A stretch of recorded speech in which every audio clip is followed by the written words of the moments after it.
to THA Talks, for free thought and open minds. And for freedom of speech.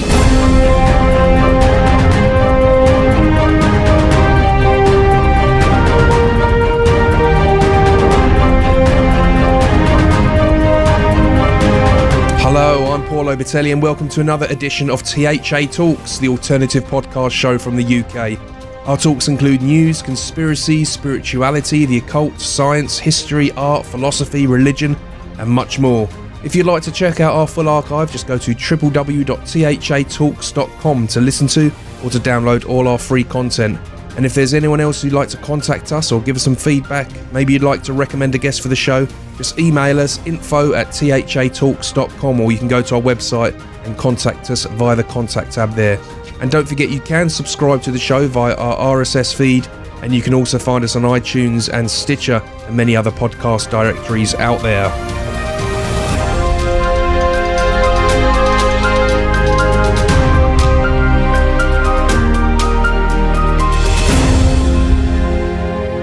Well, hello everybody. Thank you for tuning in to THA Talks again with me here.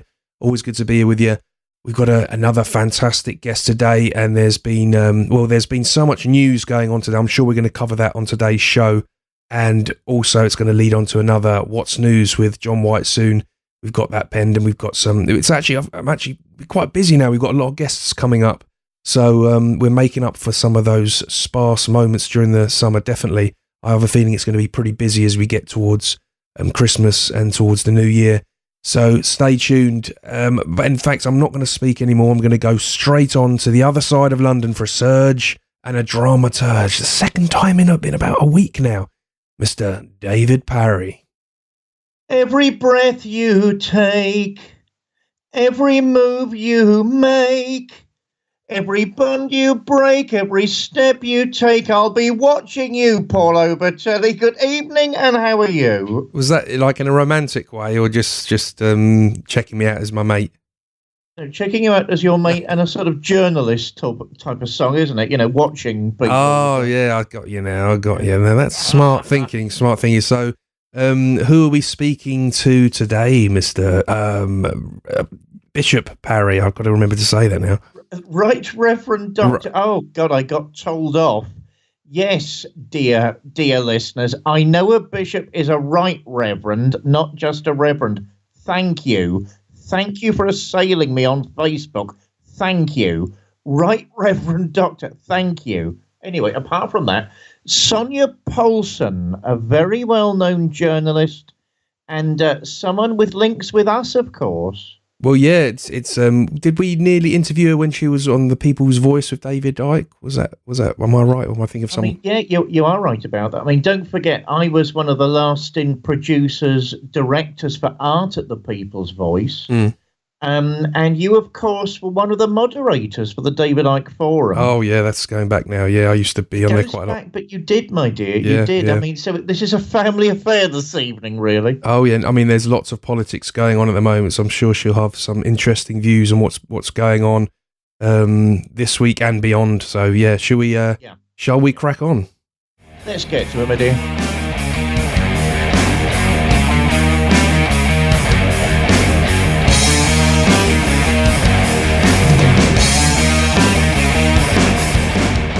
Good evening, Sonia Poulton, and welcome to THA Talks.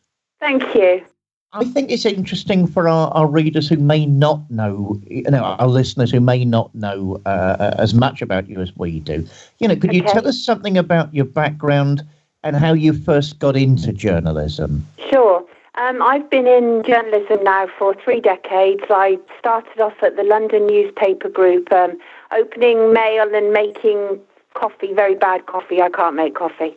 And so the editor quite rightly said, I think you probably know more about music than you do about making coffee. Why don't we train you up to run the entertainment page? Well, that was within 6 months of starting there, when I was like 22 years old. And so I kind of entered journalism in not necessarily through journalistic, education or anything like that, but kind of like the hard way in some respects. And so I did that, and then I became a music journalist and was a music journalist for 12 years, and it was always very politically edged, my music journalism. I primarily wrote about hip-hop, but it was always very much about underdogs. That's always been my thing. Any injustice, really. I hate all injustice, and they all kind of link up in their own way.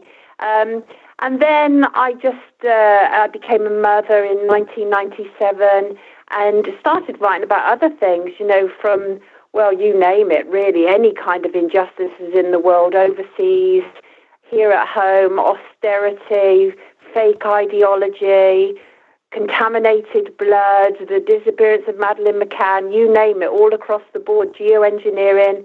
I have an interest in many, many subjects that are affecting my fellow men and women, and seek to highlight them. I see no point in me having a platform unless I use it for good, really. And I work primarily in mainstream media. I'm sort of a square peg in a round hole of mainstream media. Always have been, proud to be so, get into terrible trouble sometimes with some of the things that I say. But again, work all across the board from This Morning to the Jeremy Vine Show.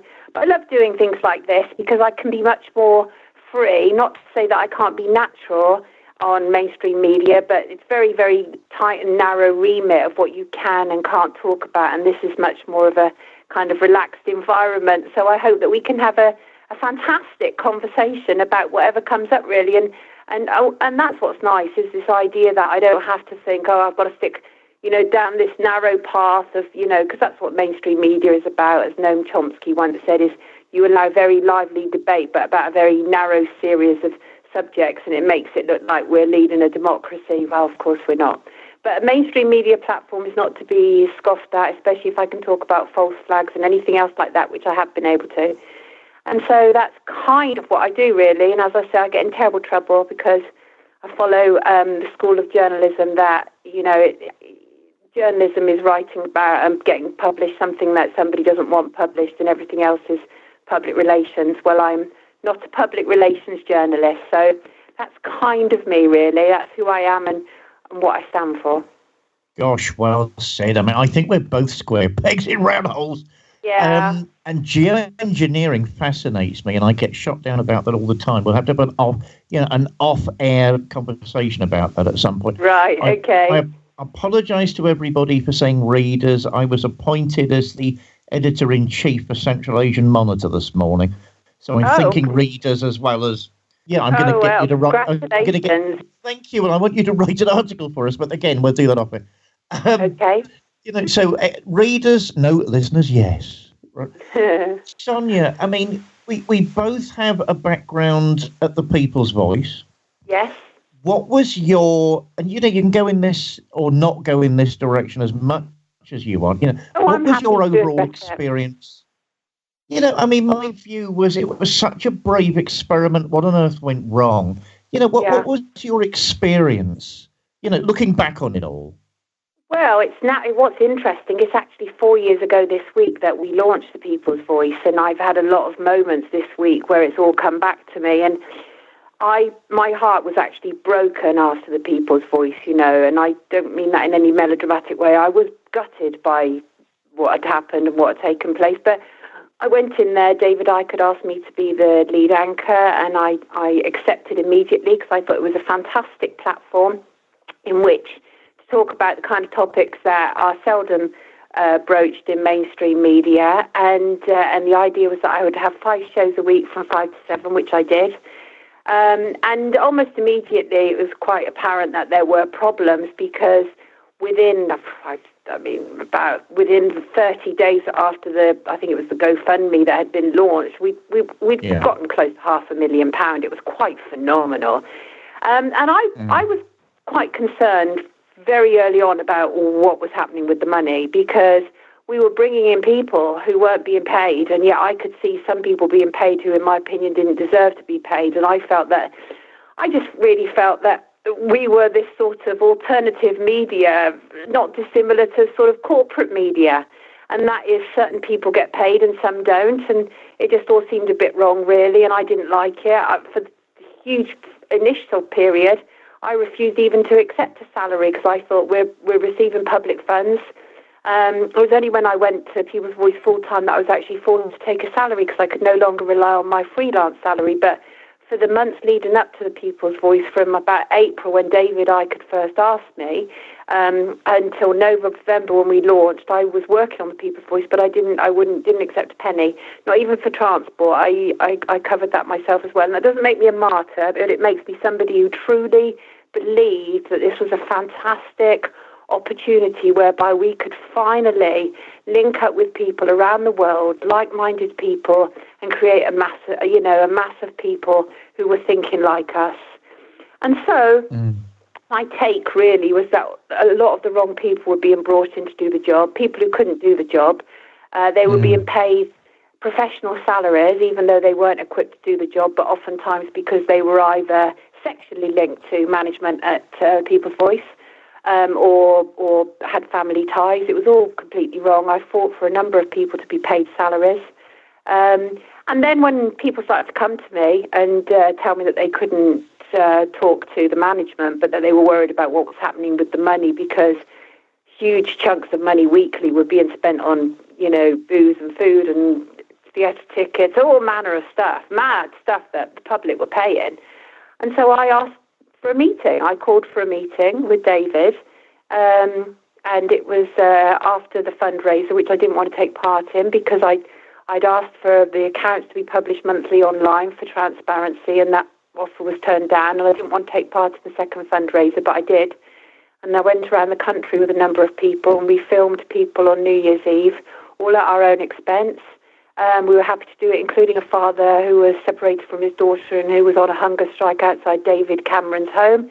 And we also went on the same day, we also went to Manchester to the fracking site to pay tribute to all the anti-frackers who were up there.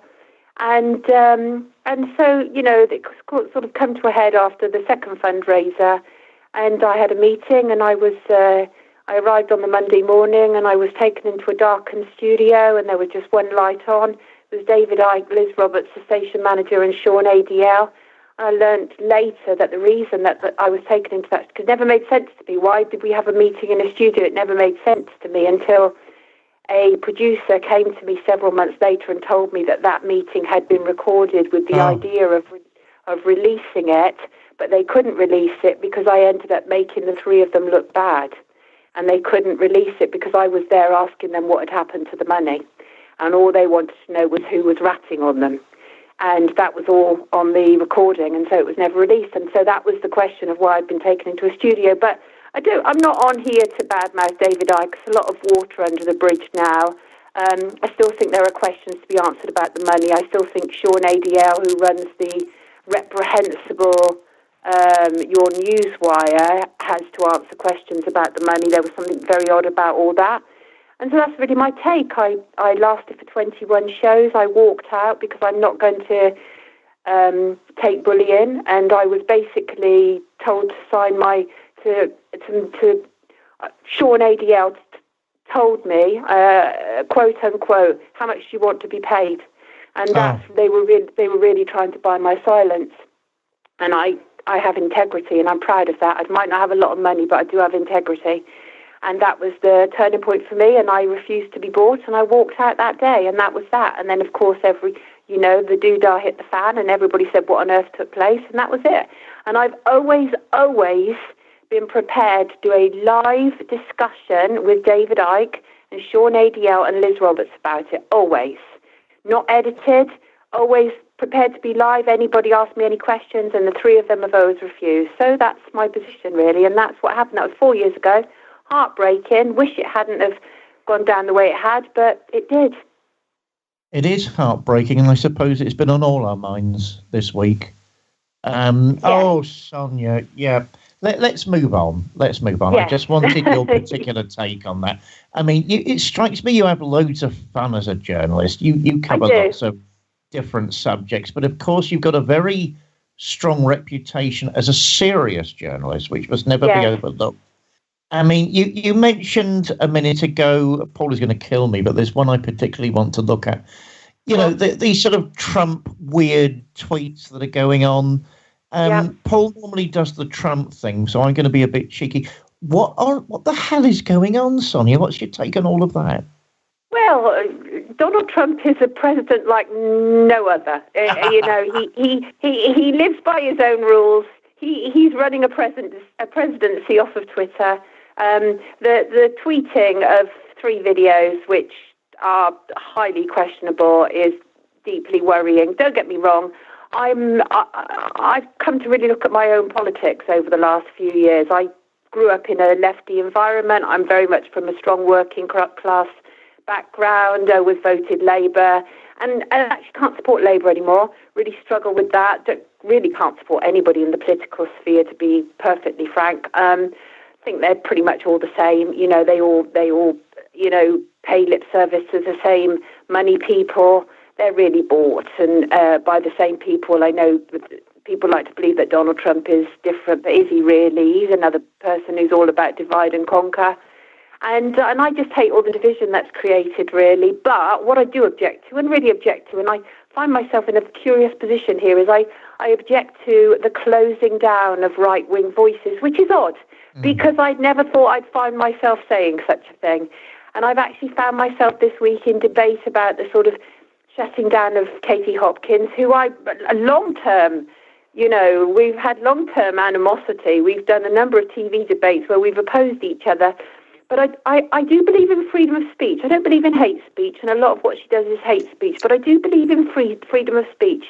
And I think it's altogether wrong the way that left-wing voices, which at the moment are highly questionable, seem to be getting a free run, whereas right-wing voices seem to be clamped down on. So I have a problem with that, because if you believe in freedom of speech, then you believe in it, whether you believe in the person who's speaking it or not.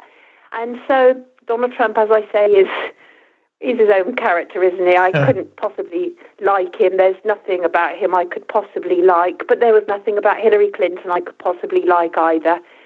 So there's a couple of things I like about him. I like him talking about vaccines. I'm really up for that. Let's talk about that more. Let's bring that out. Let's call out big pharmaceuticals. That's great. So those sort of things are great. I can cherry pick some things with Donald Trump that I could really support. However, I don't think I could cherry pick anything with Hillary Clinton. I think she needs to be banged up and pronto, frankly. But I could say the same about Donald Trump. There's some awful unsavoury accusations that circulate around Donald Trump that need to be looked at. I think some of the accusations about him about abuse and sexual abuse are worrying and need to be examined. And I think I really, there's lots about the world at the moment that I'm disturbed by, frankly. I wish it was a kinder world, and it's not. And the lunatics really are running the asylum. Gosh, disturbing. I was saying something similar to Paul before we were having this chin wag. I mean, before I bring Paul in, I'm a lifelong libertarian, and I've had loads of trouble. I mean, I was actually the press secretary for the party until recently. And I've had loads of trouble with indie media who, it strikes me like labelling but not researching. Yeah. That depresses me, because they are really meant to be the sort of sane balancing voice here. You know, what's your view of indie media and what's going wrong? Oh, you mean like alternative media when you say indie media? Well, here's the problem. To me, I can see it so clearly. Having worked in alternative and mainstream, I know exactly what goes wrong. Mainstream will keep, I know this is going to be hard for people to believe, because people believe that mainstream are complete purveyors of fake news, but one of the problems often about mainstream media is that rather than fake news, it's sanitized news. So it will be double-checked with an inch of his life, where it often loses any meaning. And so you end up with something which is highly sanitized, and whereas alternative media is quite the opposite.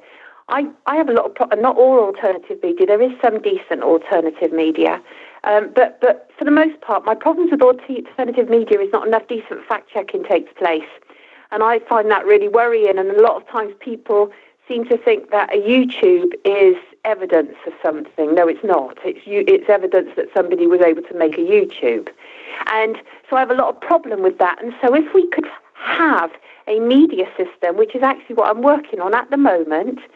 If we could have a media system which has the kind of level of a platform as a mainstream, but with the sensibilities and the ethics of a lot of the alternative media, I think that would be a fantastic combination.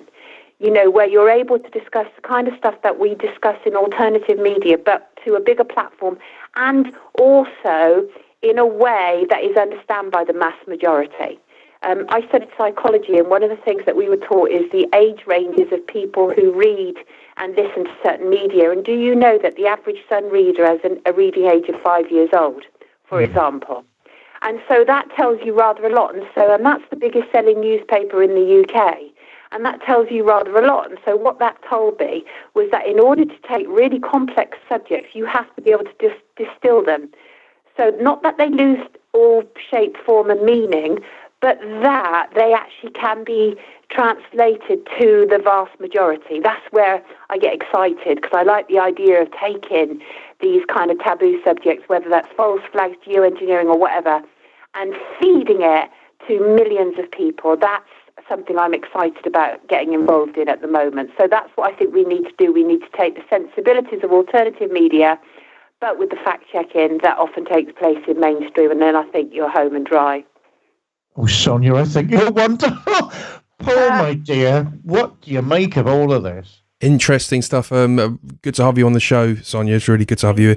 Thank you. Yeah, it's, I mean, I'd like to touch a little, not too long, but just a little bit on the Trump thing. But it was quite, I mean, with this stuff that's been going on with the tweet, I mean, he certainly doesn't hold back. And sometimes from a right-wing perspective, I think that sometimes people think, well, it's almost like it's not my choice that I support him. It's just there's not, as you've kind of addressed it, but there's not really a lot of choice out there at the moment. It's very few and far between kind of boldly speaking right-wing talkers out there. There's not a lot of selection, so you kind of feel from, I mean, I've become more right-wing as I've got older, and I feel as if I'm short of options. You know what I mean? That's from my perspective. But what really, I just wanted to get this out on the show as well, because it wasn't long ago there was a tweet from a woman called, I think her name is Naz Shah, I think it is, and she tweeted someone else's comment, and it was also tweeted on Labour Politics Zone as well. And this was a tweet. Yep. Exactly, Arik. Those abused girls in Rotherham and elsewhere just need to shut their mouths for the good of diversity. And this was regarding sexually abused underage girls from these grooming gangs that are out there. And I think this breezed through the media for about sort of just quickly, and then you never heard anything about it. And what Donald Trump done, it's stuff like this. It just kind of makes me think, my word, that's just so upside down that she can say that. And I think she's still in a job. She's still plodding along normally. But this is so. I just wanted to make that point. But on that kind of subject as well, we've been talked off air. We were talking off air a little bit about some of this like gender fluid sort of craze that's going on at the moment. And I know that you go into this a lot, and it's something you feel very strong about. Could we let's talk about that a little bit, about what do you think's going on with this? And I mean, the floor is yours. Well, thank you. I will address that, but I would like to say to you, I totally agree with you about the Naz Shah thing, incidentally. I thought that was abhorrent. How dare she? Yeah. Because what the message there really is, put up, shut up. Be abused and don't make a big deal about it. And I thought it was absolutely disgusting. But I felt, I have to say, as I said, I'm a lifelong Labour supporter, but I'm not anymore. And one of the reasons being is that I feel that, and I know people will be so upset with me, because I actually voted Corbyn. And I voted for Corbyn pretty much as a protest vote because of all the things that are happening, like the privatisation of the NHS, etc., the health and social care bill, awful stuff, all these MPs who have shares and interest in private healthcare companies voting on the privatisation. So that's why I voted for Corbyn. But to address the Gender Recognition Act, I have very deep worries about it, and so do a lot of people, and this is very much supported by Labour and by the left, and it is deeply, deeply troubling. And the Gender Recognition Act is up for being amended, and all parties are supporting it, and the idea being that we can self-identify ourselves as any sex, which is absolutely fine. I am totally with that. If any of you want to turn around and tell me you're a woman, that is cool. I don't have a problem with it. However, where I have a problem with it is if you want it to be recognised in law and you want to start bullying me, and I'll give you perfect examples of this. There are two situations that have happened in recent times, and this is before this has been enshrined in law. Let us bear in mind that thanks to Justin Trudeau in Canada, who is, has this certain attitude, people now, if they don't label people with their correct pronouns, which which could be he, she, ze, or anything that the person determines. And people, it is now illegal if you don't label people with their correct pronouns. Well, that is not the kind of PC world I want to live in, because half the time I don't even know what your correct pronoun is, right? And I generally don't label people he or she anyway. I generally call them by their name. But in Canada, you're now subject to a fine, and if you refuse to pay the fine, then you will be imprisoned. And that's basically where we're going in the UK at the moment with this Gender Recognition Act. And it's going through Parliament. It's supported by all the parties, but primarily by Conservatives and Labour. And there's a number of situations which have happened recently. And there are a number of left-wing men who I find particularly abhorrent on this subject, and that includes Jeremy Corbyn, and that includes Ed Miliband, and that includes spokesmen like sort of Owen Jones, for example, and they've really turned it into a war. Now, the last thing that actually people dealing with gender dysphoria, i.e. people who are going through transition need, are people like Ed Miliband to start to alienate other people. And what's happening is these men on the left have decided that trans women are now women and trans men are now men. Well, and the moment that you oppose that, then they call you a transphobe. Well, I'm not a transphobe. I'm gender critical. That's what I am. And I'm somebody who says, whoa, hold on a second. We haven't even begun to look into the issue of trans, and we need to, because trans people need to be protected. Trans people we know are being murdered primarily by their partners and primarily in prostitution, although the trans activists would have us believe that they are being murdered by people who aren't their partners and aren't being murdered via prostitution. The trans activists would also have us believe that an exponential number of teens are murdering themselves because they need to transition. That is also a lie, and it is being used by a number of organisations who are benefiting from this lie. And basically, I am of the mind, and I've argued on LBC Radio with the woman who runs Mermaids, which promotes trans for children based on her own child having been through the process. And I'm of the mind that anybody who starts a transition of children are child abusers, and I say that, and I get in terrible trouble for it. And women who are speaking out, such as myself, women in the media, Jermaine Greer, Jenny Murray, Julie Bindle, are being no-platformed, are being abused, are being threatened by men and trans women and trans activists, and it's outrageous, and we really should be worried. And it's quite wrong. And so you have these left-wing commentators who are saying that people who are worried about it are creating a moral panic like they did about the gay issue. That is a lie, and it's a disingenuous comparison. You cannot compare what is happening with trans and what was happening with gay people in the 70s. What was happening with gay people in the 70s was quite wrong, quite obscene, but that was it. If somebody wants to be gay, they can be gay, but it's a whole world of difference when we want to start giving hormone blockers to children to stave off puberty. We have no idea of the long-term effects of how this has impacted children. Look, if a boy wants to wear a dress, let them wear a dress, but don't automatically assume that they want to be a girl, and that's where trans activism is going wrong. And so you have these, you've got me off on one here, because you then have these clinics who are fully supporting it, and then you have these idiots like Jeremy Corbyn and Ed Miliband who are coming in and using it for their own warped ideologies. And I find it really abhorrent, because they don't care about these young trans people who are going through that. And there's a lot of trans women who are actually coming out and going, hold on a second, these men on the left are using this for their own agenda, and I don't like this. And they're using this because they want to get men in women's prisons, they want to get men in women's refuges, and they want to get men in women's safe spaces. And so women and men are speaking out about this, but it is very much being used as an agenda. So if there's any transgender agenda, it's this one, and it's political. And we need to look at it, because at the moment, by running with it the way we are, we're letting down man, woman, child and transgenders, and we need to really examine it. And so that's my issue about it. I'm greatly worried about this Gender Recognition Act. I think that politicians are playing horrible and horrendous political games with people's lives, and we really need to call it out and not be afraid that we will be called transphobes for doing so, because I'm certainly not a transphobe. I've supported for many years trans rights. Transgender rights are human rights and must be acknowledged as such. But there was a recent situation where a 19-year-old young man who calls himself Lily Madigan was involved in the haranguing of a women's officer from a Labour political party in Kent. She's moved out of her position, the woman from the women's officer. Lily Madigan has been voted in, a 19-year-old man. What the hell does a 19-year-old man know about women's rights? That is PC gone mad.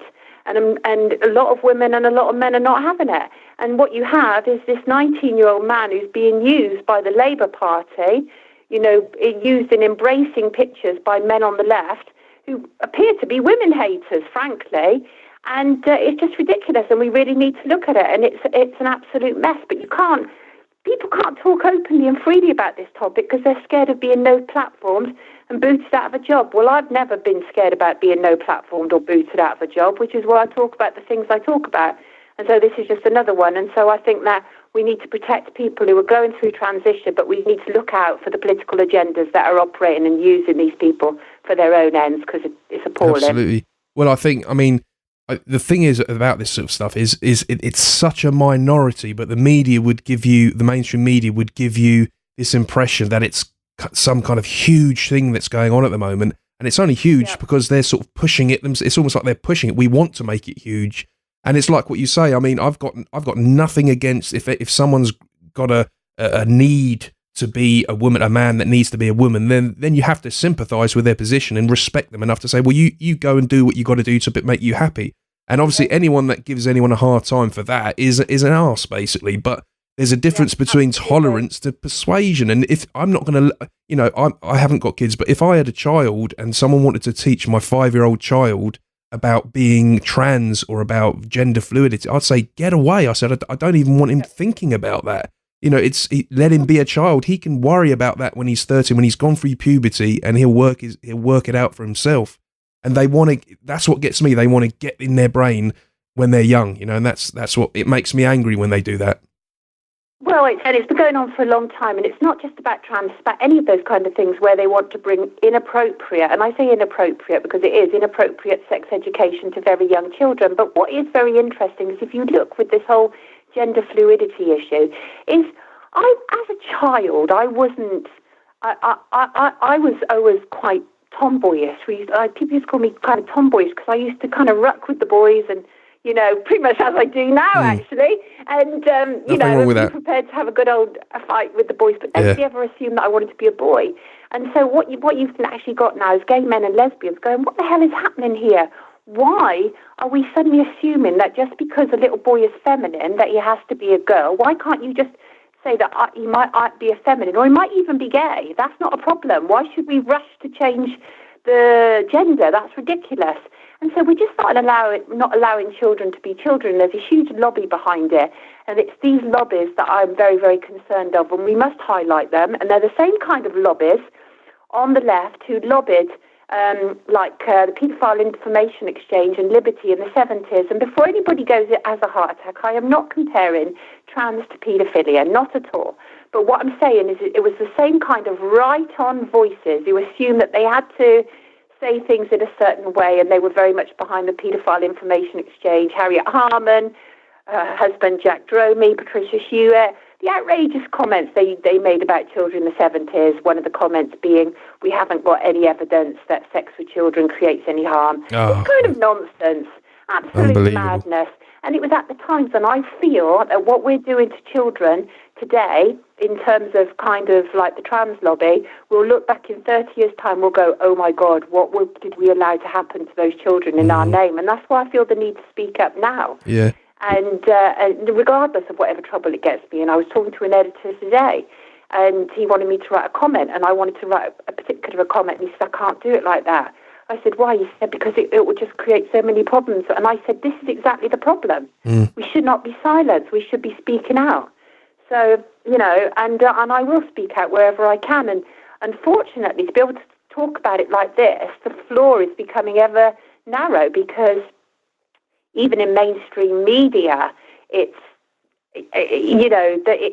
very much torn. It's like the right-wing media are going transphobic. The left-wing media are going too far extreme the other way, which I believe is verging on child abuse. And so who's really going to speak up for the people who are in the caught in the middle? Because what's going to happen is these trans activists are creating problems for genuine trans, and who are we going to end up turning on the genuine trans? And that's why I have a problem with a lot of these trans activists, because once they've got through this cause, they'll be on to the next one. That's right. Well, I mean, this is the thing when we talk about people say, oh, don't you compare like gay people to pedophiles or trans people to pedophiles, and the thing is, they're the ones that mix it, because it's like these gay marches. Now, you know, I mean, I don't even know why they exist now, because gay people can be gay. No one thinks it's a big deal nowadays anyway, apart from a very small few that might still have a hard time with it. But generally, it's a very socially accepted thing now. But these marches, it's not just about being gay anyway. It's like you see children there, like 7-year-old kids jumping around with frilly things and going on. And I've even seen a video of two guys lying by the curb, sort of look like they were having sex and stuff. And I think this is nothing to do with being gay. This is just an excuse to push sexualization. You know, so say, oh, this is what I like to do, so I'm going to do it. Oh, and why does everyone need to know? You know, what's having a conserved view of sex and just sexuality doesn't mean that you're oppressing people. You just mean this is something that's all of us do, and let's just chill and not ram it down people's throats and stuff. And I think that makes people react badly to it, and then it's, oh, you're a homophobe because you don't like that. But you know, it's not the same thing. Do you know what I mean? It's kind of trying to find the best way to explain it.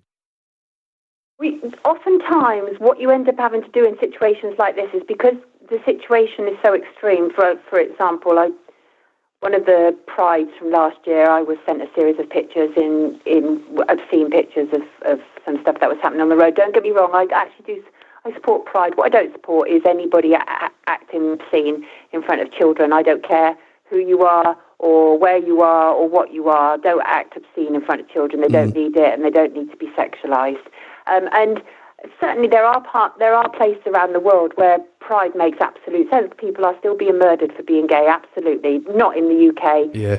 In the Middle East and stuff, definitely, yeah.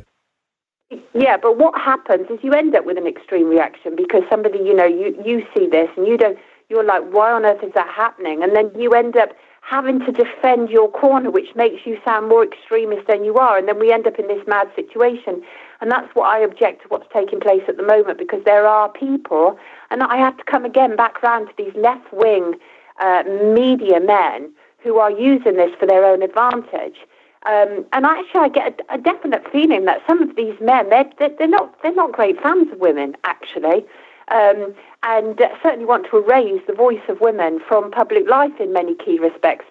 And you know, they're quite welcome to say that I'm being extreme there, but actually, I think the evidence is there for us all to see. So, you know, I understand, Paul, that we sometimes end up with an extreme reaction in order to be able to cope with sort of the madness that's facing us, really. So, but we need to have real national conversations about this, and not just allow the few usual tokens onto the national platform to discuss this stuff. We need just some common sense and decency. These are real issues. You know, most people that I know have never had a problem with trans, never. What we have a problem with is when you have men who look like men, who act like men, who are demanding to be in women's changing rooms, which is what's happening. That's ridiculous.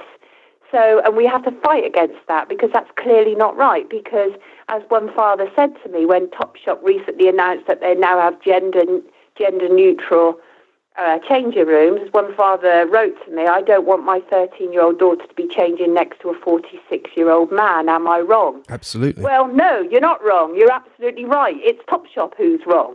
That's who's wrong. They're bowing to this ridiculous PC nonsense. And you know, so it's an issue. It's a big issue. But what we mustn't do is allow the activists or the people with the political agenda to make us turn against people who are already struggling, and that is people who are going through transition and who are in confusion. They need to be protected, but we really need to highlight and look at those who are using them to further their political ambitions. Absolutely. David, I can sense you're itching to come back into this one. Yeah. Well, I think it's well known that I'm homosexual as well as being a priest. And for many, many years, I was with the Metropolitan Community Church, which, of course, has a ministry to gay people. It doesn't say it's gay. It says it's got a ministry to gay people.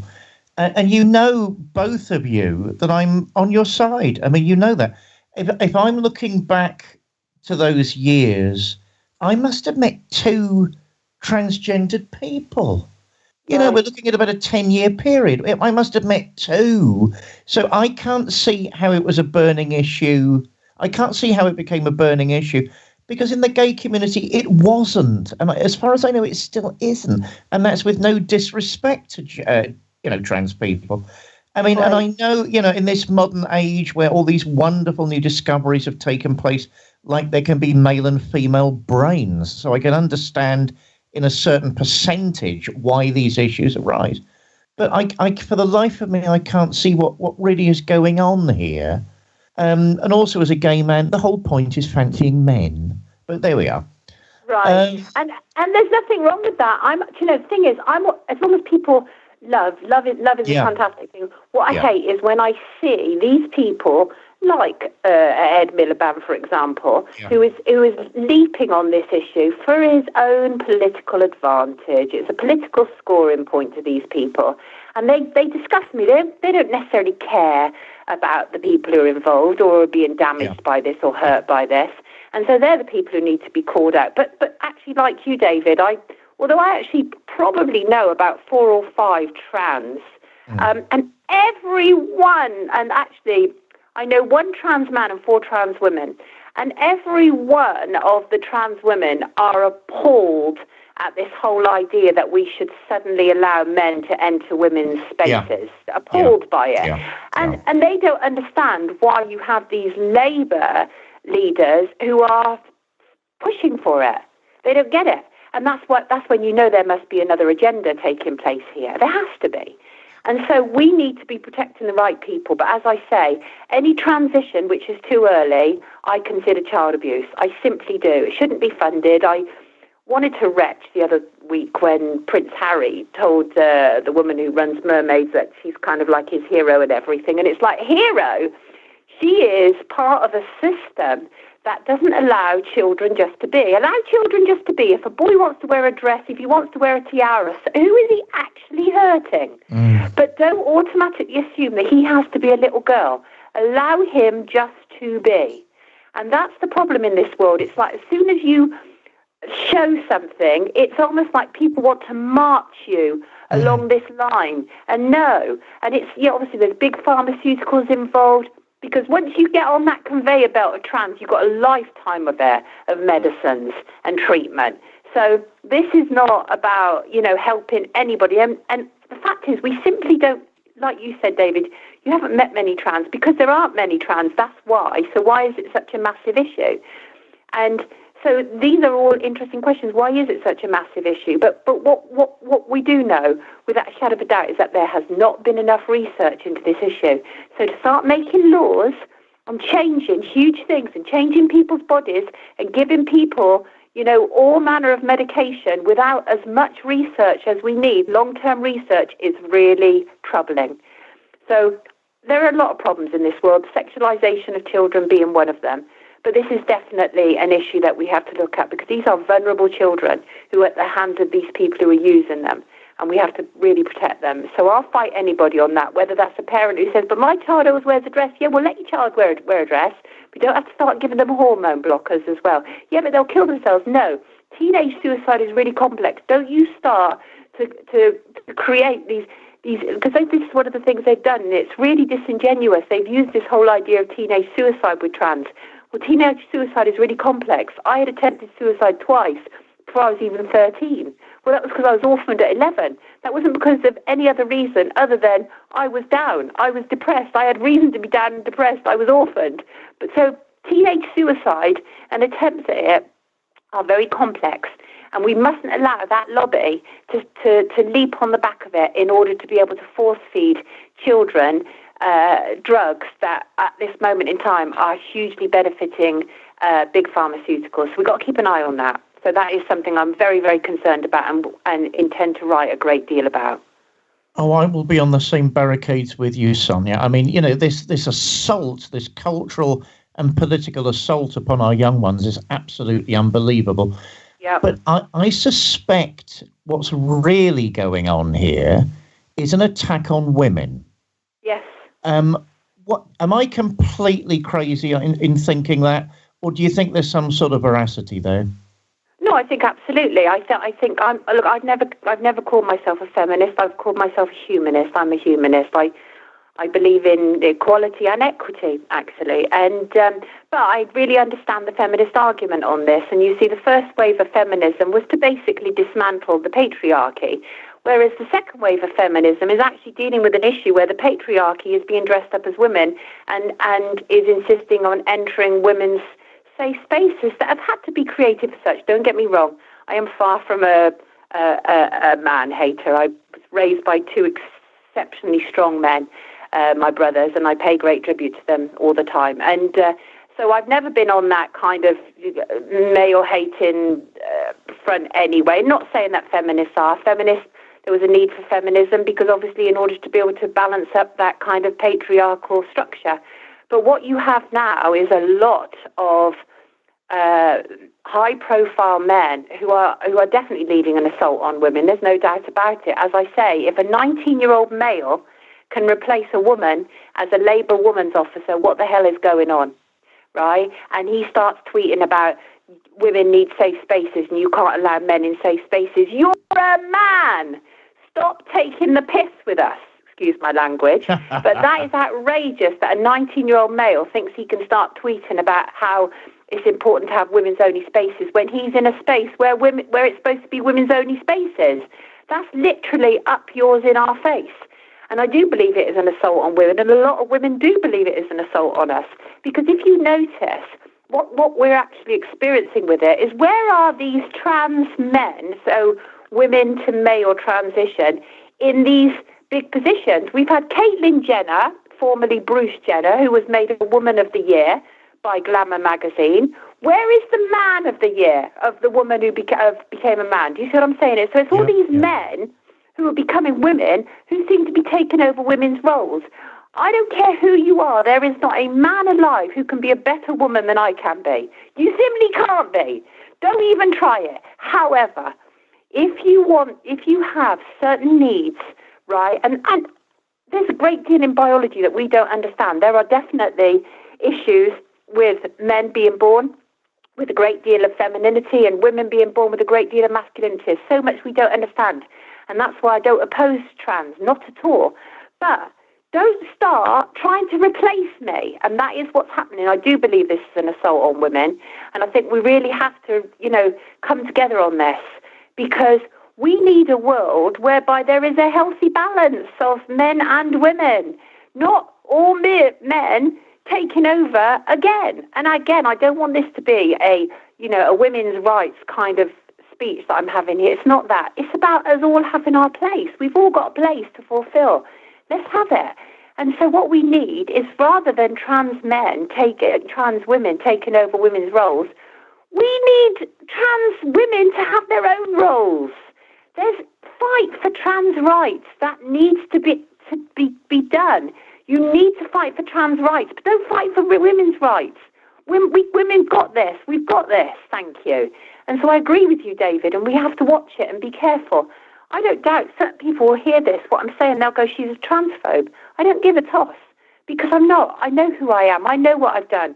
I know what I've done in terms of actually helping trans people behind the scenes as well, but I don't need to justify any of that. But what I'm saying is that there are worrying developments, and we need to keep an eye on this and see that this is an all-out assault on women. And there's a very active movement taking place of women who are saying this is not okay, please. And what we're seeing, as I say, are high-profile men who are coming out against women and going, you're a transphobe. What? So, yeah, we have to be careful. It is an assault on women, and we have to take it very seriously. And we need men and women to rally together on this. Sonia, you've got to come back on the show, and there are some other shows I need you to do with me. This is vital material, and we need to talk about it. We're beginning to get to that time. Paul, yep. I know we could go on all night. I know we could, but it just means our lovely friend has to come back. No problem. Any last questions, my dear? Yeah, well, one of the thoughts I've had speaking with Sonia is, I think a lot of what we're talking about here is basically just the attack on tradition and structure, just basic tradition and structure. And that is actually why it's interesting hearing you today, because saying that you've been a Labour voter and you're traditionally from the left. I think there's a lot of people like you and that are becoming more, seem to be becoming more right wing. They're not really right, but it's like just an attempt to just bring back a bit of tradition and culture and structure. And that's what I can say that myself. I mean, as I say, I've never been political, but I've probably been more left through my life than I am right. I'm much more right wing nowadays. But as I say, I think that's more because of the social things and the way life's changing around me that makes me think that. Not so much the economy for me is you look at the times, you look at what's the ideas, and I'm quite undecided with that. But it's the social things that I think that are turning a lot of people to the Trumps, to these kind of populist, kind of nationalist ways of thinking, and it's because of a lot of this stuff. And it's like what you said. I think it is interesting because to a trans person, if they were to accept who they are, you accept who you are. You don't say, no, you're really a woman. Don't you think you're a trans? You're a woman. That's denying them who they are. You should be saying, no, don't worry, you're not a woman, but this is your condition. And you know what? That's okay. You just be who you are, and society will find a place for you. Yeah, that's who you are.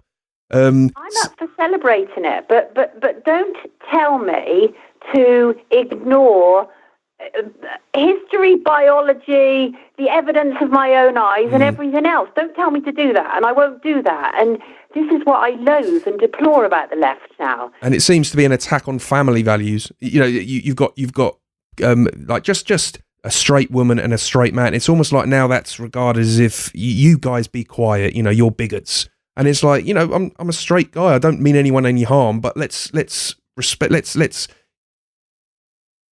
Let's hear it for the straight normal folk. There's nothing wrong with that either. And I think that's what I'm thinking at the moment after the hour, because it's just I think it's tradition and structure. I think that's what we're seeing under threat at the moment. There is an assault on that. There's definitely an assault on that, and some traditions need to be knocked down. If it was down to me, I'd knock down the tradition of the royal family and various other structures like that, and kind of like the hierarchical structure. And so some traditions need to take a knocking, but there are other traditions which there are a very good reason for them. And the tradition of a family, for example, and I'm not talking about necessarily mum, daddy and baby bear, but just to have that kind of traditional environment where there are people in certain roles and fulfilling certain roles. Let's not undermine the importance of certain roles.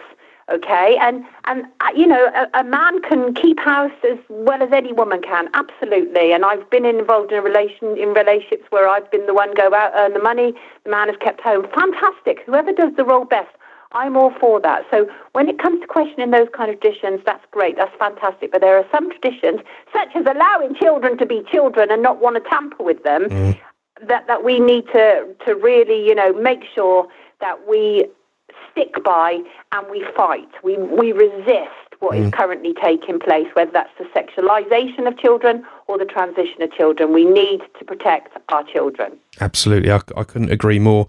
And I think that is what we've got time for this one. Is there anything you'd like to let our listeners know about? Any events coming up or any websites you'd like to promote? Please go ahead. No, always feel free to check me out on Twitter, Facebook. I'm always working on something. We're currently working on a number of things. I'm working on a number of projects, and one of them is to look at events that have happened in history and see if over a period of time whether people believe them or no longer believe them, whether that's did man walk on the moon, what about 9/11, and so I'm really interested. We're doing a series of programs about whether people's opinions have changed over the years as certain truths have come to light. So that's one of the things that I'm working on. Sounds good. Last 4 years I've spent making a film about Madeleine McCann. That's still ongoing. We've got so many legal issues. It's unbelievable, but it will air one day. We've got to wait for the end of Operation Grange. But I've always got things going on. But it's just really, for me, it's just about making sure that everybody's all right, not just a few, really. Yeah. That's kind of where I'm coming from. So that's the stuff that I'm interested in. Thank you very much. I've very much enjoyed this conversation. And, and I look forward to having another conversation with you again. Yeah, I'm sure we could. There's plenty of things we could bring back and discuss. So, yeah, thank you. Thanks again, Sonia, and we very much look forward to next time. Thank you for having me. Take care.